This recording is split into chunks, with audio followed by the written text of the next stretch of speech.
Vous ne pouvez pas rester stoïque. Voilà.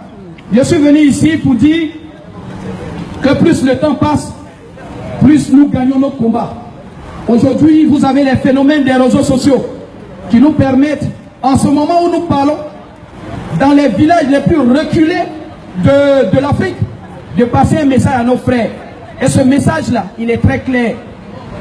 Le franc CFA est une monnaie d'aliénation. Le franc CFA est une monnaie d'assujettissement.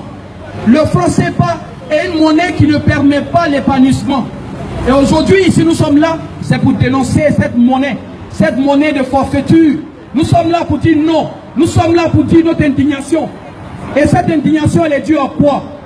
Elle est due au fait que vous avez une monnaie qui ne vous permet pas d'éclore, qui ne vous permet pas d'évoluer. Et nous, Africains, nous disons qu'à un moment donné, la question centrale ici est l'indépendance réelle des pays africains. Voilà.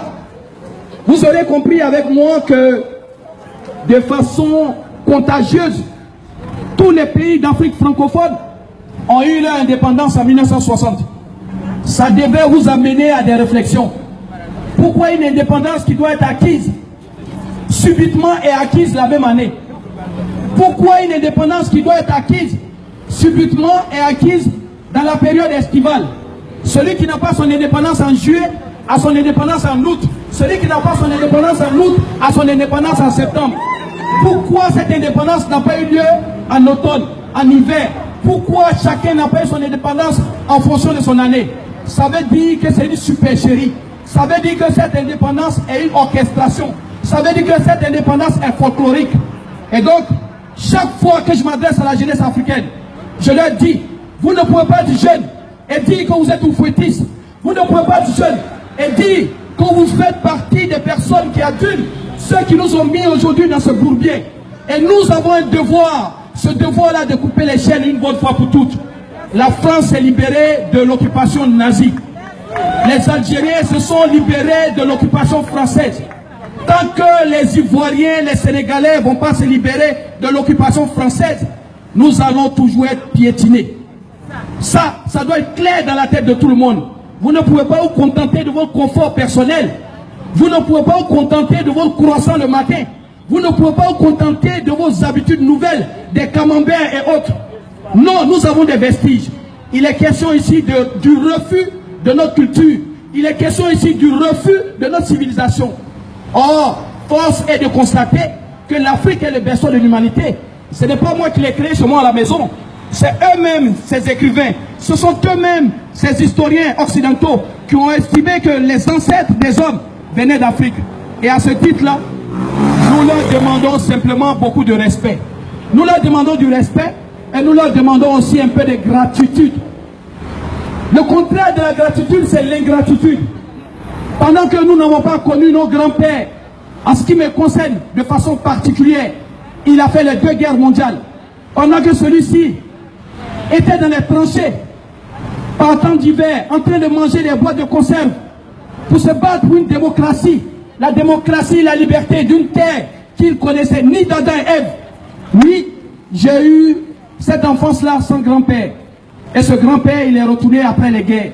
Et aujourd'hui, lorsque je parle de la France, et qu'on me dit, je ne suis pas français, j'ai envie de dire à tous ces Français, blancs, Français de souche, où étiez-vous lorsque mon grand-père venait se battre pour vous? Où étaient vos grands-pères? Où étaient-ils? C'est ça la réalité. Soyez fiers de vous, nous ne sommes pas redevables de qui que ce soit. Lorsque vous arrivez dans ce pays, vous comprenez que c'est un pays qui vit de contraventions et de prélèvements d'impôts. Vous comprenez que c'est un pays qui n'a pas de matières premières. Vous comprenez que c'est un pays qui vit au crochet des autres. Vous comprenez que c'est un pays qui vit au crochet des pays d'Afrique francophone. Chers Ivoiriens et chers Africains, ce combat il est profond. Lorsque vous rentrez dans un combat, vous devez être conscient des épines qui seront sur votre chemin. Vous devez être conscient des sacrifices que vous allez, n'est-ce pas, faire pour aboutir à la libération. En ce qui me concerne, mon combat, il est clair. Tant que je vivrai pour me battre pour l'Afrique. Et dans ce combat-là, que je sois soutenu, tant mieux. Que je sois esselé, tant mieux. Mais j'irai jusqu'au bout de ce combat-là. Parce que l'Afrique ne peut pas accepter d'être piétinée à longueur de journée. Parce que vous ne pouvez pas être les pays où il y a des billes de bois et les enfants africains n'ont pas de cahiers pour aller à l'école.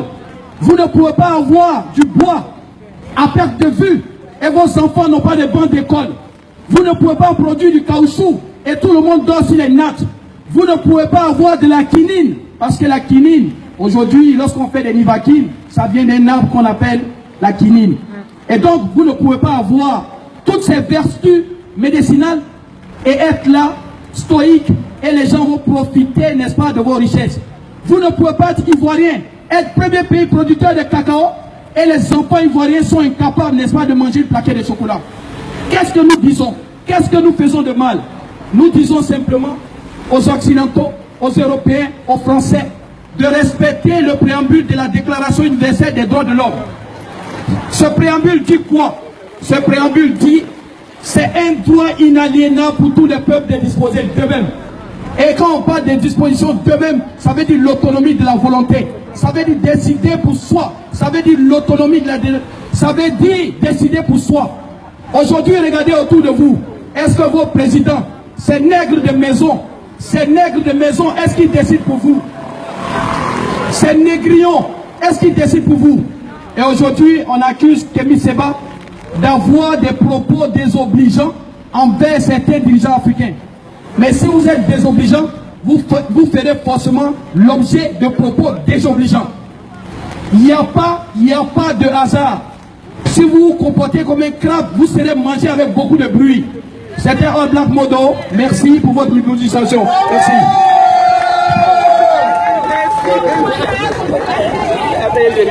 On applaudit.